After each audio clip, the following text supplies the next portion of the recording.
noite, irmãos. Se você pode ficar de pé, nós vamos ficar de pé e darmos início a mais um culto de louvor e adoração. Se você está com a sua família ao lado, ore com ela, com a sua família, ore com ela. Se você está sem ninguém, estenda a mão para aquela pessoa que está mais próxima de você e ore e abençoe a vida dela e declare mesmo o melhor do Senhor, que o Senhor já tem preparado para cada um de nós, que o Senhor já deu ali na cruz do Calvário para cada um de nós, que a gente possa tomar posse de tudo aquilo que é nosso em Cristo Jesus.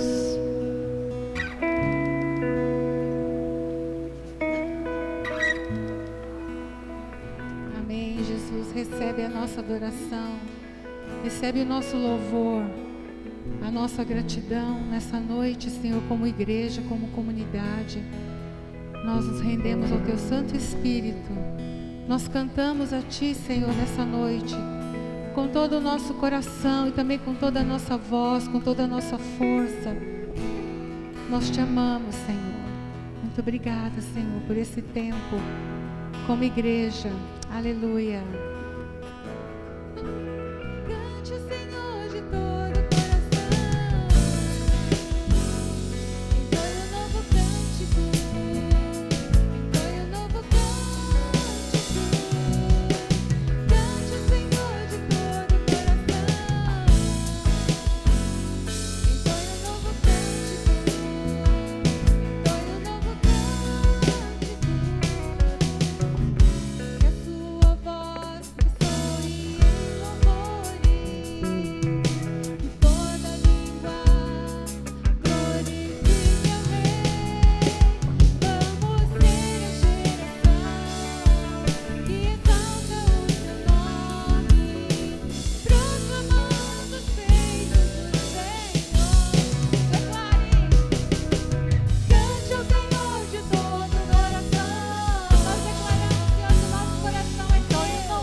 Aquele que venceu, aquele que está no nosso meio.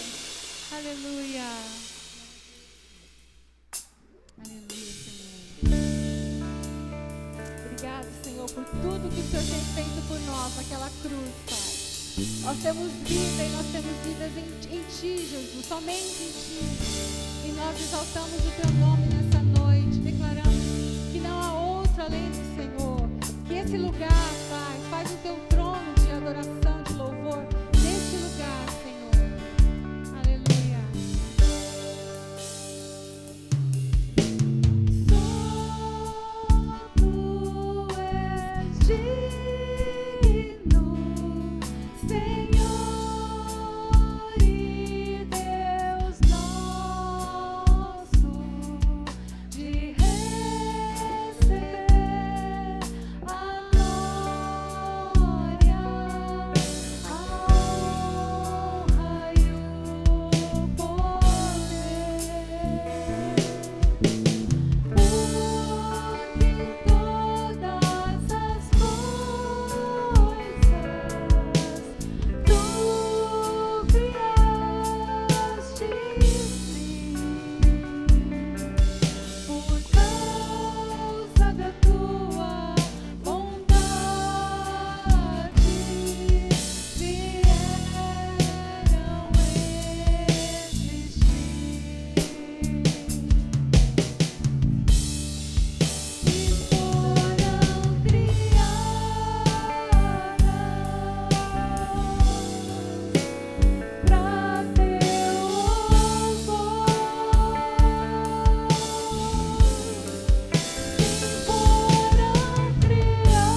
Recebe, Espírito Santo de Deus que está aqui nesse lugar. Recebe a honra, recebe a glória, recebe a adoração, nosso coração. Em nome de Jesus. Aleluia.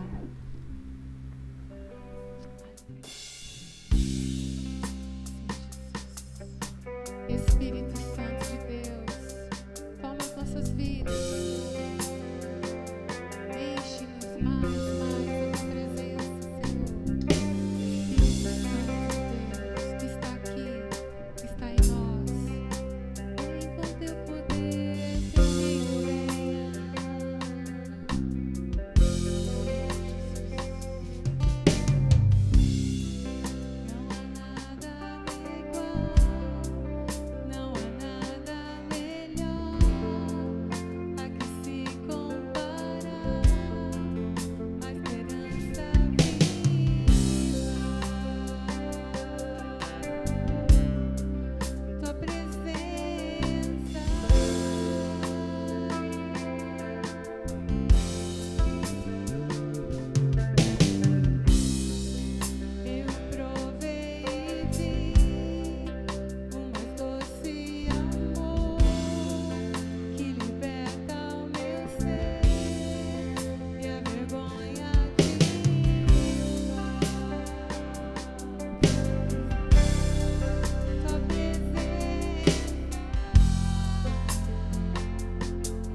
adoração.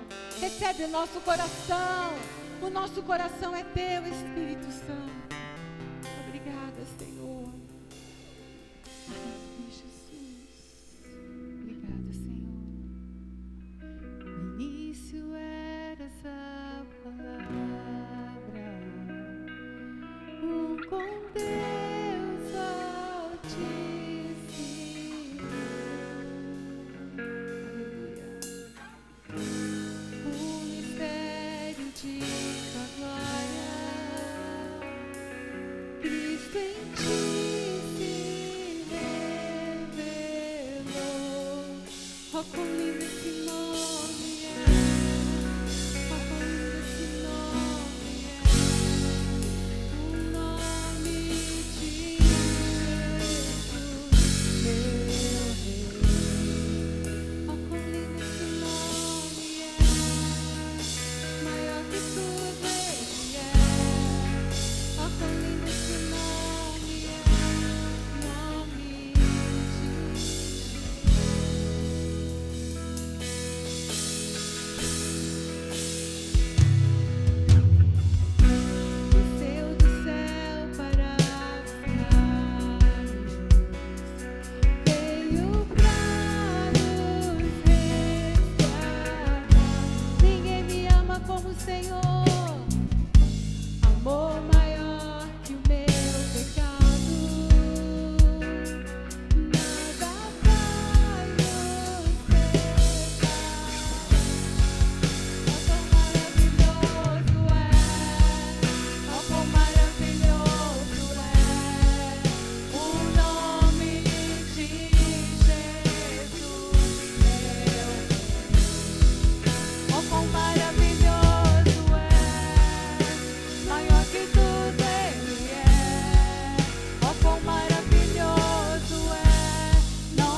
vitória do Senhor.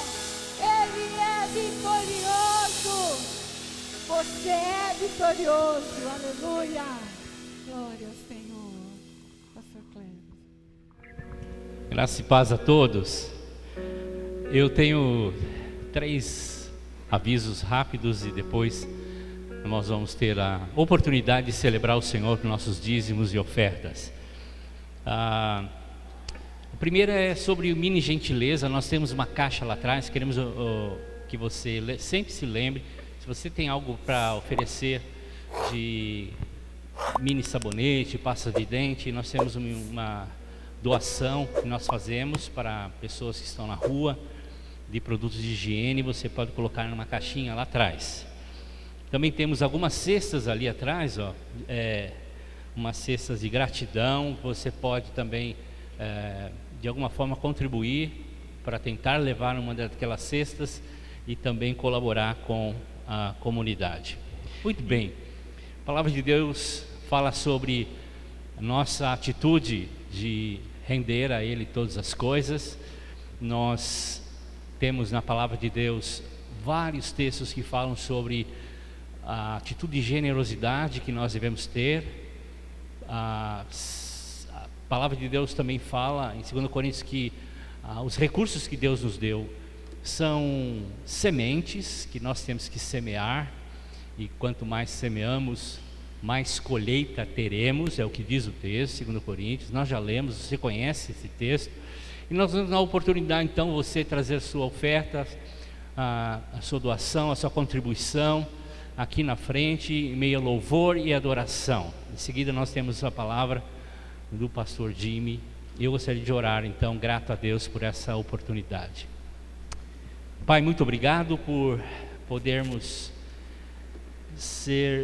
expressar o caráter do Teu Filho, o Teu caráter, Senhor, na área da generosidade, da contribuição. Nós fazemos isso debaixo da graça, Senhor. Nós queremos dar segundo o nosso coração, e o Senhor possa nos ajudar como igreja, como comunidade, como organização, também a suprir as necessidades que nós temos. Somos gratos por essa oportunidade, fazemos isso com alegria, como diz a Tua palavra, porque o Senhor se agrada quem dá com alegria. Muito obrigado, Senhor. Em Cristo Jesus oramos. Amém.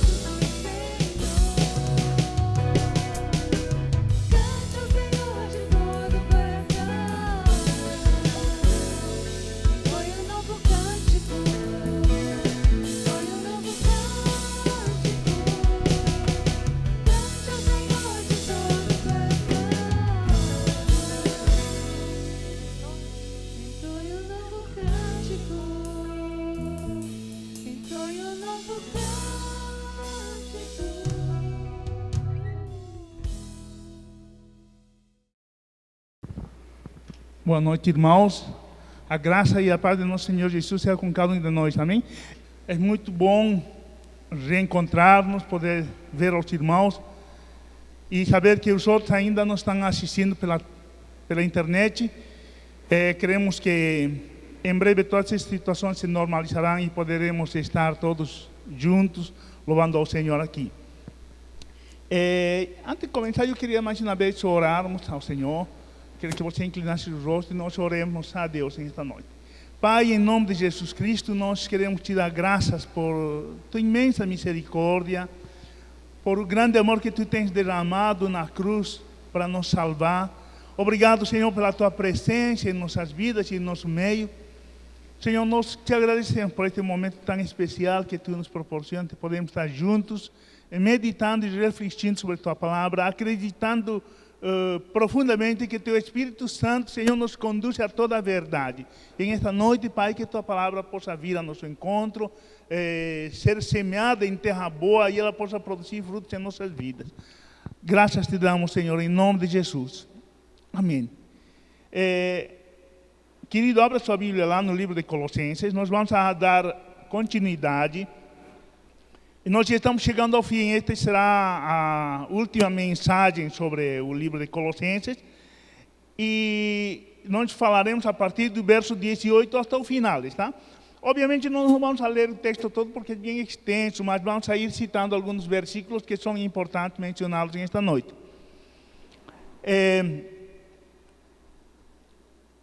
Nessa nossa reflexão que nós fizemos sobre o livro de Colossenses, em esta carta pequena em sua estrutura, mas profunda e rica em seu conteúdo, nós vimos que a centralidade dessa carta está sobre a supremacia ou a superioridade de Cristo. Né? Mas dentro desse tema nós vimos vários assuntos aqui que levantamos, não é? E só para nos lembrar alguns, nós falamos sobre o senhorio de Cristo, nós falamos a superioridade de Cristo, nós falamos sobre o triunfo de Cristo sobre a cruz, e na última mensagem no livro de Colossenses nós falamos sobre ressuscitados com Cristo. E nessa mensagem de ressuscitados com Cristo nós vimos sobre 4 imperativos, não sei se vocês lembram. Ele começa dizendo assim: vocês foram ressuscitados com Cristo, então o quê? Então busque as coisas do alto. Qual era o segundo? Mate os desejos do mundo. O terceiro era livre-se das emoções nocivas. E a última era vista-se dos valores do reino. Então, já que nós fomos ressuscitados com Cristo, nós teríamos que internalizar todas essas verdades, esses imperativos em nossas vidas. Mas Paulo não fica por aí, não conclui nisso, senão ele dá sequência. A hora que vocês foram ressuscitados com Cristo, não apenas fiquem naquela situação de internalizar, de matar, de buscar, de se vestir e nada mais. Não, há uma sequência. Por isso, você e eu, e nós como igreja, nós fazemos isso tudo para dar uma sequência, para externalizar tudo aquilo que o Espírito Santo está fazendo em nós. Então, bem, gente, assim, cada vez mais eu olho para a nossa realidade no mundo e olho com muito pesar como o mundo vai em uma caminhada vertiginosa, degradante, perigosa, ruim, não é? E esta situação tem atingido muito a nossa juventude, especialmente, né? Nossas crianças, nossos jovens têm sido atingidos de cheio em essa situação. Parece que aquelas palavras que Paulo escreveu lá no segundo livro de Coríntios, na segunda carta que Paulo escreve ao Timóteo, no capítulo 3, a partir do verso 1 até o verso 8, ele falava assim: nos últimos dias as pessoas serão assim, egoístas, avarentas, maldosas, os filhos serão desrespeitosos, e tudo isso, né? Ele vai relatando toda uma situação que, caramba, parece que Paulo escreveu para nossos dias. Parece que tudo aquilo que Paulo escreveu está hoje acontecendo em nosso meio, em nossa sociedade, em nosso convívio, né? Você vê todas essas situações, parece que estariam acontecendo de uma maneira tão rápida, tão violenta. Você vê crianças sendo violentadas, crianças sendo corrompidas em sua forma de pensar, crianças agindo com uma maldade extrema. Então, assim, eu fico muito, muito preocupado, muito incomodado com essa realidade. E Paulo também estava incomodado com isso, e ele falou assim: cara, nos últimos dias vai ser assim. E quando escreve esta carta aos Colossenses, se nós, como já dissemos, esta carta foi especificamente para refutar ou rebatir uma linha filosófica, aliás, 3 linhas filosóficas heréticas que tinham introduzido na igreja de Colossos, que era o pensamento grego, o judaísmo e o gnosticismo, né, que tinham se introduzido e estavam desviando a atenção dos cristãos para todas essas situações, em vez de deixar que eles coloquem seu olhar em Cristo, eles estavam fazendo com que eles coloquem seu olhar em outras coisas menos em Cristo. E diante dessas situações que Paulo vem e escreve esta carta, né? E aí ele vai mostrando todas essas situações que nós já falamos anteriormente. Mas nestes textos, uma coisa interessante que acontece é que Paulo vai mostrando as coisas que têm que ser feitas para que o pessoal internalize esses valores, mas agora esses valores têm que ser aplicados em um relacionamento interpessoal. Então, nestes textos que nós vamos a considerar agora, irmãos, há pontos muito delicados de tratar, vamos dizer assim, diante deste sistema hoje. Mas foram pontos delicados também para a igreja de Colossos na época. Foram pontos bem controversiais no momento. E hoje continuam sendo controversiais. Hoje estão mais latentes ainda. E nós vamos saber por quê. Primeira coisa, veja o verso 18 comigo. Diz: esposa, obedeça ao seu marido, pois é isso que você deve fazer por ser cristã.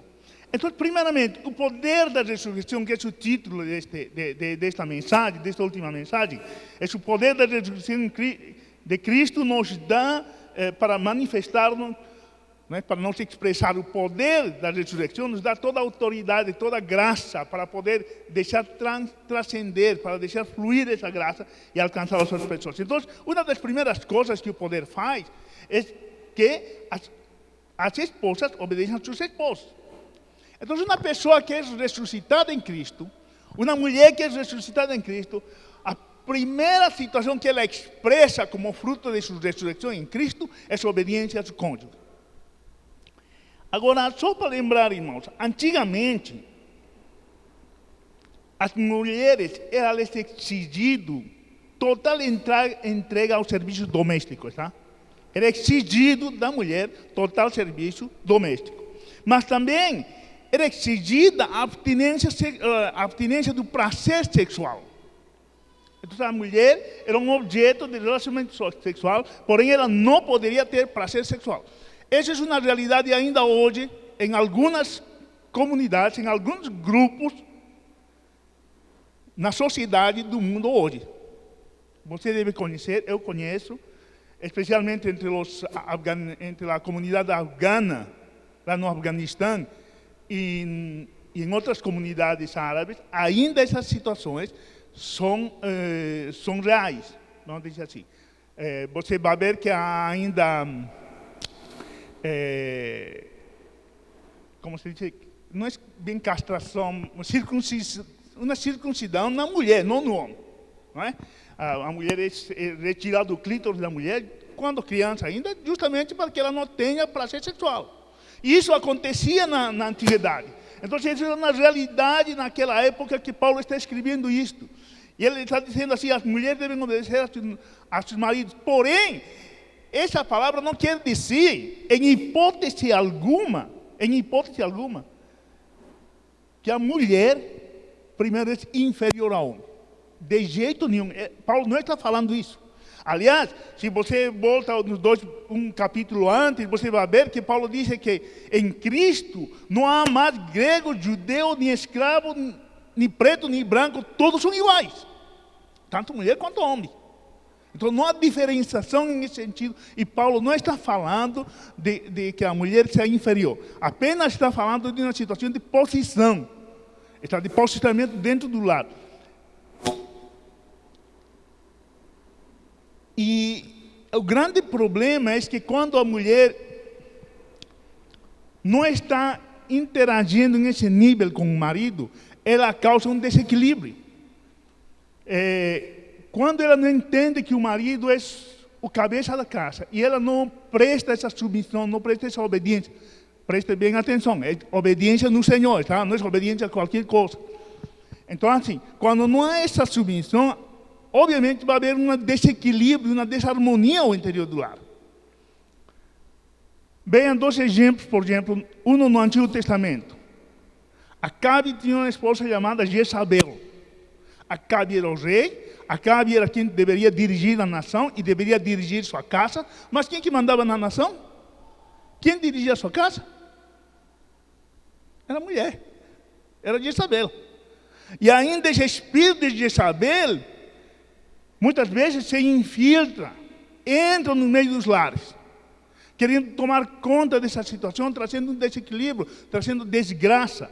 Há um provérbio que estava lendo hoje de manhã, lá no capítulo 12, verso 4 do provérbio, diz assim: a boa esposa é orgulho do marido, mas a esposa que traz vergonha ao marido é como câncer no osso dele. Então é séria a situação. Então Paulo está dizendo, gente, as esposas têm que ser obedientes, submissas aos seus maridos, não é? Paulo estava dando uma situação que era totalmente novedosa para o povo lá. As mulheres nunca deixaram de ser submissas aos maridos, eram forçadas a ser submissas aos seus maridos. Mas Paulo diz assim, não é? Voltando a ler o texto: esposas, obedeçam aos seus maridos, pois é o que vocês devem fazer por ser cristã. Não porque vocês estão sendo forçadas a obedecer. Não, porque vocês têm um entendimento de quem é Cristo. Vocês devem obedecer aos seus maridos porque vocês conhecem a Cristo. Porque vocês sabem quem é Cristo para vocês. É preciso deixar claro, irmãos, aqui, que esta obediência, como já falei, não é uma obediência absoluta, está? É uma obediência no Senhor. No Senhor. Caso o marido peça para fazer algo que vai contra o ensinamento bíblico, a mulher tem todo o direito de não obedecê-lo. Todo o direito de não obedecê-lo. Qualquer exigência que vai ferir o ensino doutrinário, o ensino neotestamentário, o ensino bíblico, a mulher tem todo o direito de não obedecer. Simplesmente de não obedecê-lo.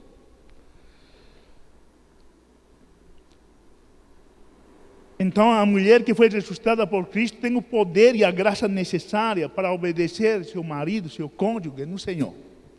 Então, uma primeira coisa que nós vemos aqui, gente, é que o poder da ressurreição em nós se manifesta em essa obediência da mulher para com o marido.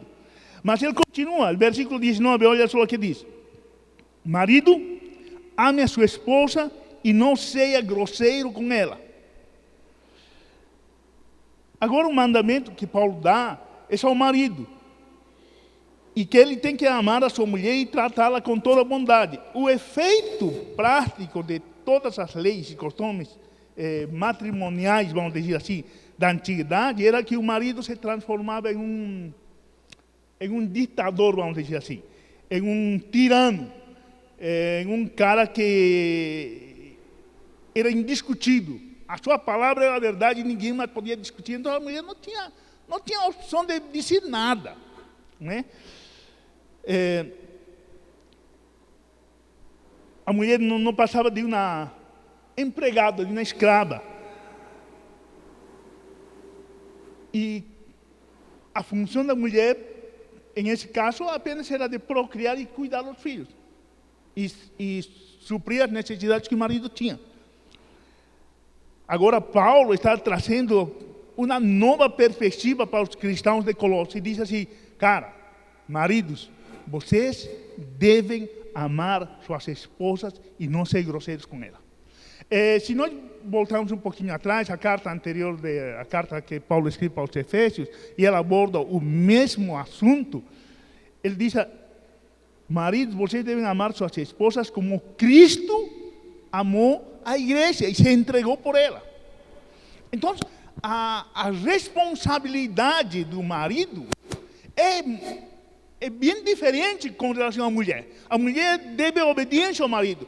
O marido deve amar a mulher e não só amá-la. Ele deve estar disposto até a morrer por sua esposa. Cara, é tenso assim. Se nós, como nós parássemos a pensar em uma determinada situação, será que você morreria por tua mulher? Será que eu morreria por minha mulher? Há uma história que contam que aconteceu lá no Rio Amazonas. Uma família de 3 pessoas estavam atravessando o rio em um bote, né? E no meio do rio o bote virou. E no que virou, o único que sabia nadar era o pai. E aí a mulher começou a afogar e a criança também começou a afogar. E aí ele teve que tomar uma decisão, ou salva a mulher ou salva a criança. Aí ele decidiu salvar a mulher. E quando saiu para a beira da praia, os camponeses que estavam lá recolheram ele e tal, não conseguiram salvar a criança acabou arrastada por o rio. E perguntaram ao cara assim, por que você salvou sua mulher? E por que não salvou a criança? A criança tinha mais expectativa de vida. Falei, porque eu não sou um com meu filho, eu sou um com minha mulher. Quem deu salvar é minha mulher, não meu filho. Então eu sou um com minha mulher. Então esse entendimento é o que Paulo estava falando. Cristo se deu pela igreja. Cristo se entregou pela igreja. Cristo morreu pela igreja. Cristo deu sua vida pela igreja. Da mesma forma, Paulo diz em Efésios, da mesma forma o marido deve dar sua vida por sua mulher. Deve amá-la a esse ponto, de se entregar por sua mulher. A ênfase, meus irmãos, aqui, é que o amor do marido para com ela tem que ser em esse mesmo padrão de Cristo. Vamos dizer assim. Aqui está expressado esse amor ágape, esse amor de Deus, né? Amor que se entrega incondicionalmente, um amor que se supera e que está acima de todas as adversidades. Um amor que vai enfrentar as mais variadas dificuldades, mas vai fazer com que haja proteção ao interior do seu lar. Com que sua esposa seja protegida e seja amada diante de todas essas situações adversas que todos nós passamos. Não é? Portanto, ao igual que a mulher, o marido ressuscitado em Cristo tem o poder e a graça para amar a sua mulher da mesma forma que Cristo ama a igreja. E se for o caso, até de morrer por ela, em sua defesa. Então, irmãos, assim, nós estamos vendo como Paulo vem introduzindo situações. Nós já buscamos as coisas do alto, nós matamos os pensamentos do mundo, nós nos libertamos dos desejos, nós nos vestimos dos valores do reino. Agora essas situações têm que ser colocadas em prática. Aonde? A partir do nosso lar. Mulher tem que obedecer ao seu marido, marido deve amar a sua mulher. E mais ainda, Paulo continua, diz assim, verso 20, filhos, o dever cristão de vocês é obedecer sempre o seu pai e sua mãe, porque Deus gosta disso. Uma situação bem interessante, acho que se comenta muito, é um conceito muito falado, vamos dizer assim, quando se diz assim, famílias fortes, igreja forte ou sociedade fortalecida, não é? E grande problema hoje de nossa sociedade são com que as famílias são fracas, desestruturadas. Esta semana, não esta semana, faz uns 15 dias atrás, passou uma reportagem de um rapaz de 14 anos ou 15 anos, acho, junto com outros rapazes, entraram num supermercado e detonaram o supermercado. Aí eles entraram só para detonar. Detonaram e levaram algumas coisas. E ao sair do mercado, esses rapazes foram fazendo um live, né? Gravando e tal, e ele falando assim, pô, nós entramos, detonamos, acabamos, os caras não sei o quê, e agora a polícia está correndo atrás da gente, mas a gente, eles não fazem nada com a polícia, coisa assim, tá? Está lá na internet. Aí, pouco depois, a polícia pegou eles, foram em casa deles, e aí a mãe desses rapazes fez um pedido pela televisão para que esse vídeo não fosse publicado, aquilo que o filho tinha feito não fosse publicado, porque o filho era inocente, era criança. Ele apenas fez sem saber o que estava fazendo. Cara, aí você fica pensando assim, gente, sinceramente, assim, a mãe é muito cabeça de nhoca, acho. Porque como que ela vem sair em defesa de um menino que destruiu um patrimônio privado, ou seja, público, qualquer que for, só por diversão. E vem a dizer que ele é de menor e mostra, não, meu filho é de menor. Então, assim, a concepção das coisas hoje estão tão distorcidas, que as famílias também caíram nessa distorção. Grande parte das famílias hoje sofrem com isso. Sofrem com essa falta de educação no interior das famílias. Então, não há mais respeito. Obrigado, valeu. Há uma falta ao interior das famílias de respeito dos filhos para com os pais. E me parece, por este texto, gente, que esta situação não era diferente naquela época. Porque Paulo não teria necessidade de escrever isto que está escrevendo aqui, se fosse uma situação diferente, não é? Paulo está dizendo assim, filhos, o dever cristão de vocês é obedecer sempre a seu pai e a sua mãe. Lembre-se que aquela vez, naquela oportunidade, o pai tinha todo o direito de sujar o filho, de vender o filho, de explorar financeiramente o filho, até de matá-lo se ele quiser. E o pai não era punido por isso. Então, se você ler a história, você vai ver que muitas famílias, os próprios judeus, vendiam seus filhos, penhoravam seus filhos, quando tinham uma necessidade financeira. Não é? Então, assim, era uma situação bem diferente. Agora vem Paulo e traz um novo ensino, traz um novo princípio. E diz, o dever cristão de vocês, filhos, é obedecer sempre a seu pai e a sua mãe, porque Deus gosta disso. E ele continua, mais ainda, dizendo, né?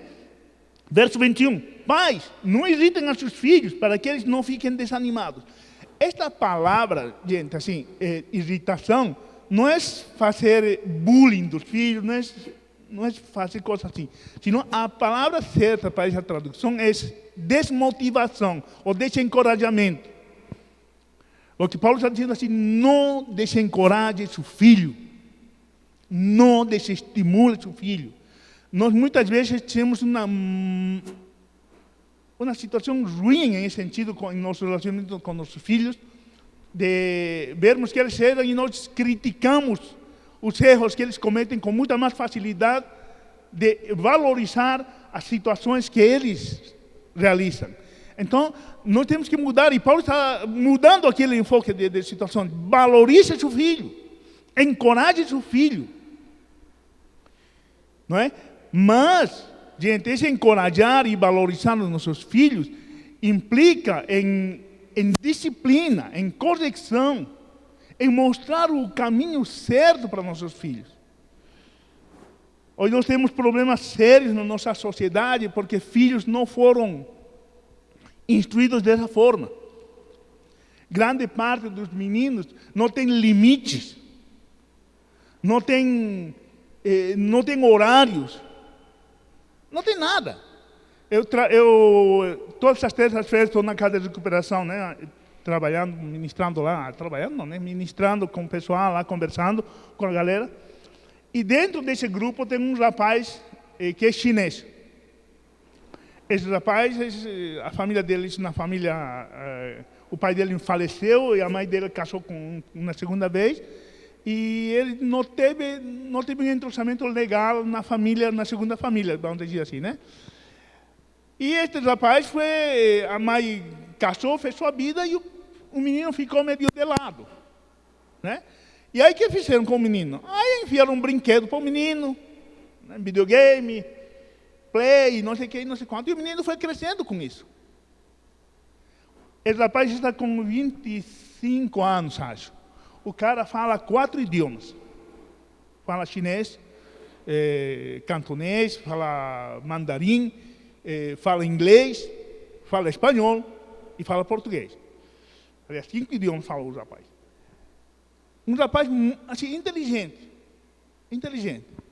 Só que o rapaz foi excluído de sua família e foi suprido assim, com situações artificiais, vamos dizer assim. E chegou ao ponto desse rapaz não ter mais convívio com a família. Ele convivia em seu quarto sozinho com o computador e os jogos. E chegou a um ponto tal de o menino não ir para a mesa para comer, ele comia no seu próprio quarto. Chegou ao extremo dele fazer suas necessidades básicas na própria cadeira, sem se mover. Ele pirou. Por quê? Porque não teve mais atenção dos pais. E aí os pais tentaram corrigi-lo depois de anos. Aí o cara não obedecia mais mesmo. E aí o que eles fizeram? Tiveram que internar ele na clínica. Faz 4 anos que o rapaz está lá. 4 ou 3 anos, acho. Este é o terceiro ano que ele está lá na casa de recuperação. Ele está melhorando, ele melhorou, ele toma remédio, porque ele teve distúrbios sérios, assim, de comportamento e emocionais também.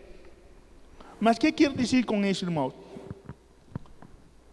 Que a falta de relacionamento entre os pais e os filhos, a falta de disciplina, de limites, faz com que muitas vezes os filhos se perturbem e sofram as consequências. E Paulo está dizendo assim, cara, não desmotive os seus filhos, encoraje, para que eles não fiquem com raiva, não se irritem, não fiquem revoltados contra vocês.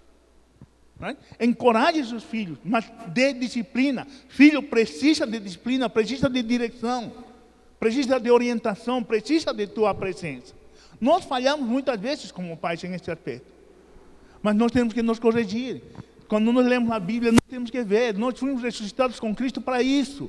Para quê? Para amar nossos filhos, para corrigi-los, para encaminhá-los, para encorajá-los, para fazer com que eles se tornem instrumentos de justiça de Deus também.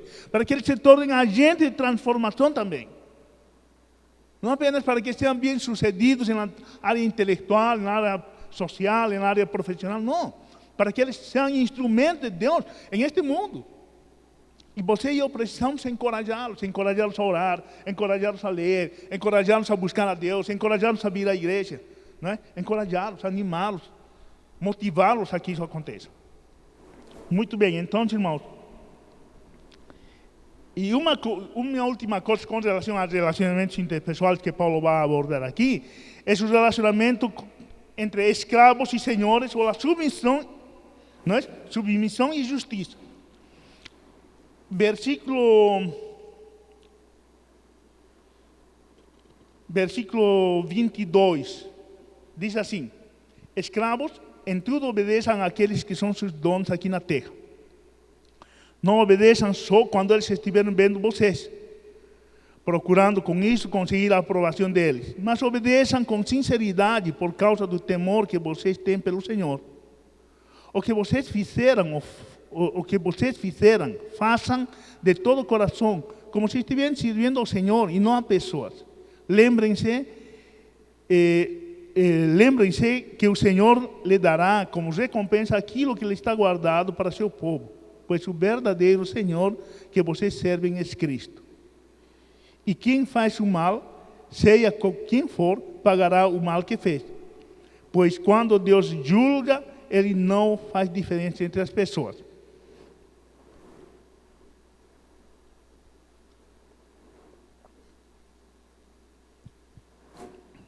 O desafio de Paulo aqui nesse versículo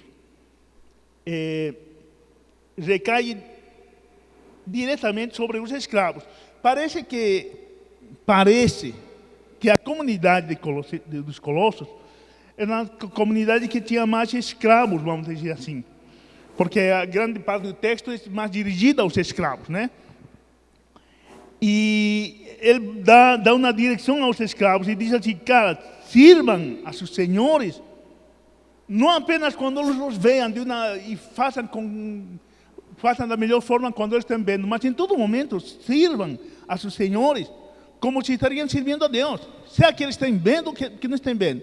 Agora bem, gente, nós não vivemos mais em esse sistema de escravidão. A escravidão foi abolida faz muitos séculos atrás, porém nós ainda somos empregados ou somos empregadores. Vivemos em um sistema de trabalho onde você é um empregado, ou sou empregado, ou aí o empregador. E essa palavra se aplica também a nós. seamos empregadores ou seamos empregados. Em casa, seamos sendo empregados. Se você é um empregado, então trabalhe com honestidade.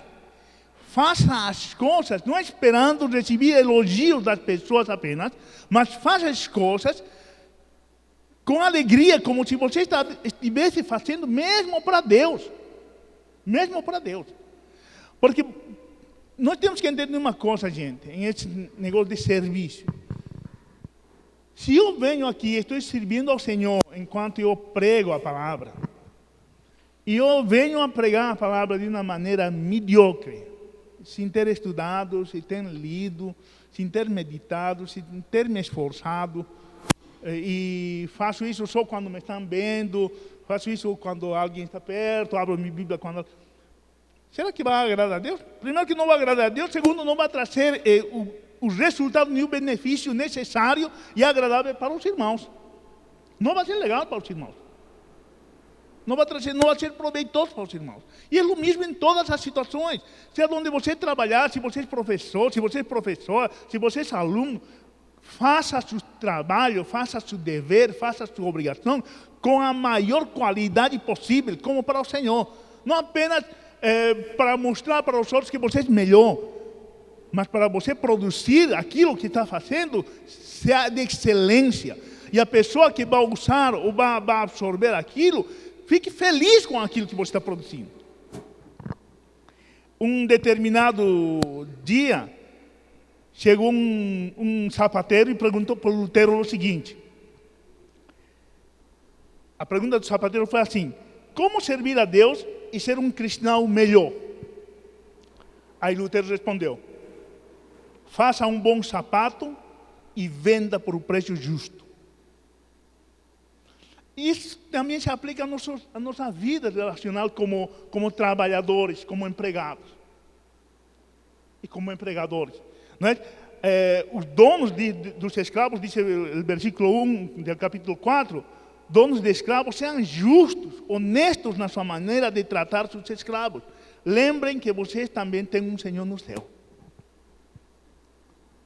Então, se você tem debaixo de seu cuidado pessoas que estão liderando, pessoas que estão trabalhando para você, que você está tendo essas pessoas debaixo do seu cuidado, trate-las com justiça, não é? Seja justo, trate-las com honestidade, com transparência, ajude a que elas cresçam.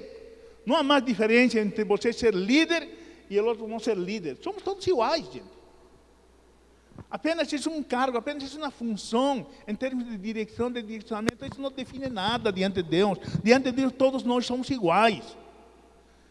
Então não temos por que nos tratar de uma forma diferenciada, vamos dizer assim. Né? Mas, assim, nós temos que entender que há essa situação de funções. Então, em essa situação de funções, você é um chefe de um negócio, trate com justiça as pessoas que trabalham junto com você. Você é um empregado, trabalhe da melhor maneira, com integridade, com respeito, com honestidade, com fidelidade ao seu trabalho. Não apenas para ganhar dinheiro, não apenas para receber elogios, como falei, mas sobretudo para glorificar a Deus e para que teu serviço, de fato, seja relevante na vida daqueles que utilizam teu serviço. Amém? Muito bem, até aí Paulo está falando do relacionamento interpessoal. Gente, só para vocês entenderem, tá? Às vezes nós nos embaraçamos com esse negócio aqui das divisões que nós vemos na Bíblia. Essas divisões surgiram em 1500 e tantos, né? Quando foram separados por versículos. Até então, a Bíblia não tinha versículos. No ano 1211 foi incrementado os capítulos, foi dividida a Bíblia em capítulos. Em 1500 foi dividida a Bíblia por versículos e por temas. 1517, 18, algo assim. Tá? Então, até então, a Bíblia era um livro corrido, não tinha separação. E eu aconselho a você, se você puder comprar uma Bíblia, daquelas Bíblias que não tem nenhuma separação de temas, que é de princípio ao fim, só versículos, compra um desses. É bem interessante, porque tua mente faz uma leitura diferenciada. Você não lê com aquele negócio, agora eu vivi bem com a mulher, agora eu vivi bem com não sei o que, agora conselho. Não tem essa separação. Ajuda bastante, sabe? É bem interessante. Mas é uma dica só. Tá? Então, essa segunda parte, agora, Paulo vai abordar outros assuntos. E o segundo é assim, nós estamos falando que o poder da ressurreição em nós, ele tem que se manifestar, né? Em nosso relacionamento pessoal, mas agora também ele tem que se manifestar em nossa vida de oração. Nós internalizamos, buscamos do alto, matamos. Agora ela tem que se internalizar, tem que se exteriorizar em nossa vida de oração. E Paulo entendia com clareza e com profundidade a importância da oração. Leia comigo então aqui alguns versículos. Diz assim: continuem firmes na oração, sempre alertas, a orarem e dando graças a Deus. Orem também por nós, a fim de que Deus nos dê uma oportunidade para anunciar sua mensagem, que trata do segredo de Cristo. Pois é por causa dessa mensagem que estou na cadeia. Portanto, orem para que eu faça com que o segredo de Cristo seja bem conhecido, como é meu dever. Sejam sábios na sua maneira de agir com os que não creem e aproveitem bem o tempo que passam com eles.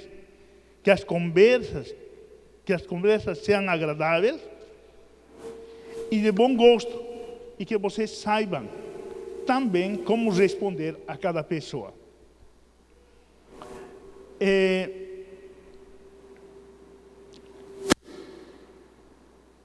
Para Paulo orar, aliás, a oração para Paulo era um dever e era um privilégio que não podia deixar passar de forma alguma.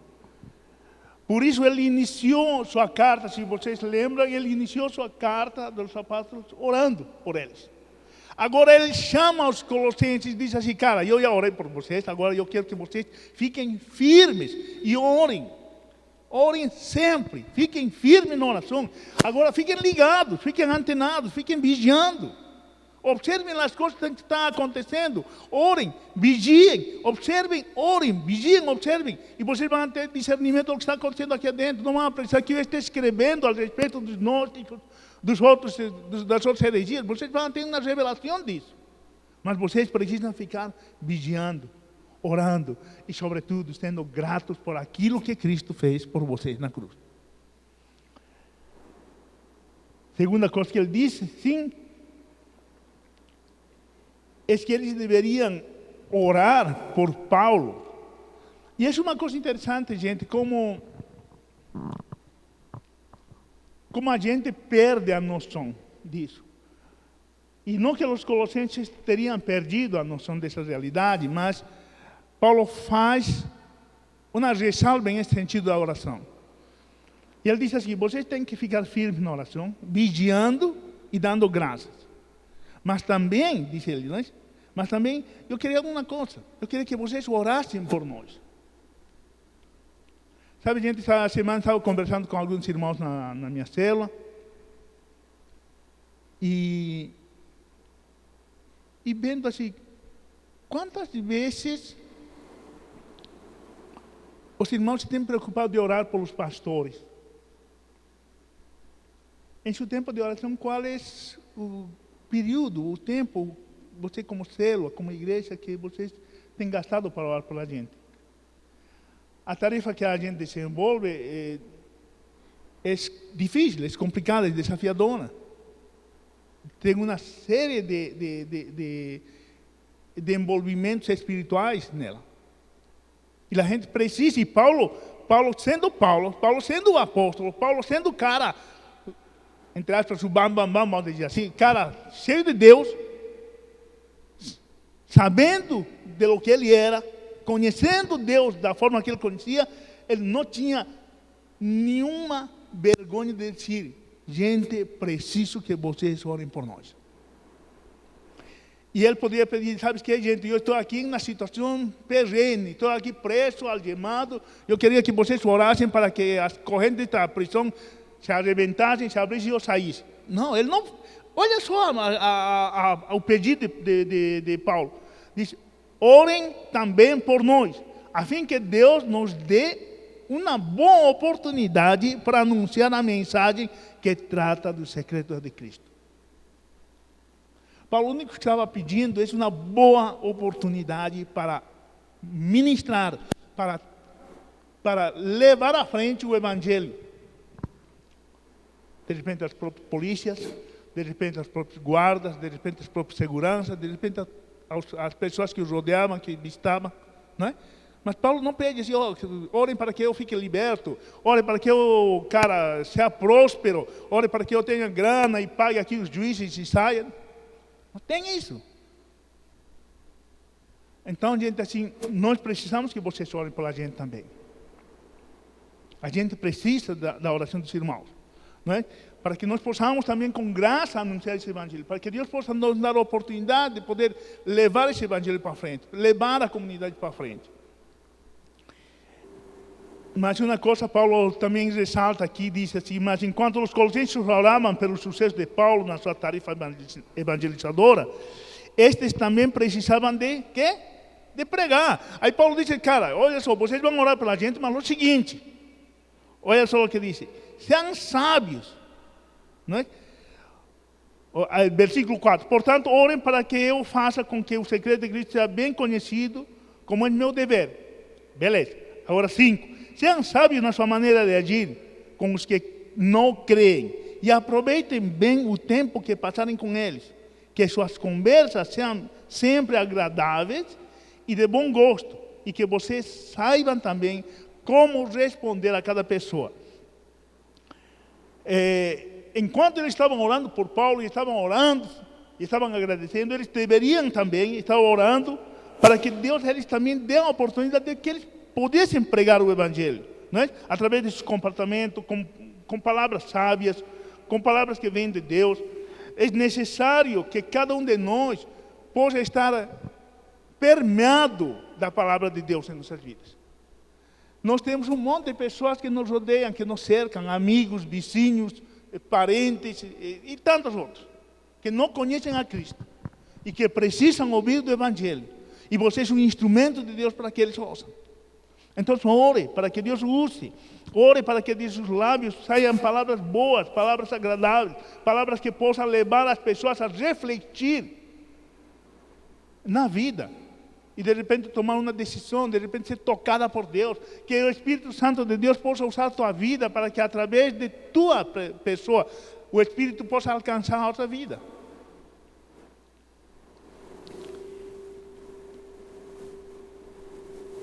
Há um pensamento de John Edwards que diz assim: a oração é a expressão da fé tão natural como a respiração é a expressão da vida.